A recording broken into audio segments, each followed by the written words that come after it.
ఏకసూత్రం విజేతలైనటువంటి గొప్పవారి జీవిత చరిత్రలను, స్వీయ చరిత్రలను చూసినట్లయితే వారందరిలో కూడా ఒక పూసల్లో దారంలా ఒకే కామన్ థ్రెడ్ ఉండడం. అంటే ఆత్మావలోకనం, పునరావలోకనం, ఏకాంతం, ప్రగాఢ చింతన, వీటి నుంచే వారి యొక్క గొప్పతనం ఆవిర్భవిస్తుంది అన్నదే ఈ ఏకసూత్రం తెలియజేస్తూ ఉందన్నమాట.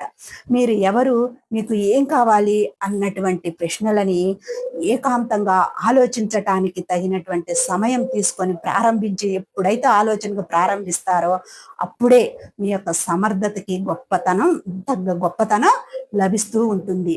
ఒక్క ఏకాంత క్షణాల్లో లభించేటువంటి ఒకే ఒక్క ఆలోచన నెలలు, సంవత్సరాల తరబడి శ్రమను కూడా తప్పించగలిగేదిగా ఉంటుంది.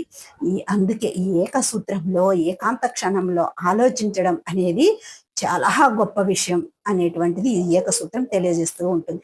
Thank you for watching. Please subscribe, follow my videos.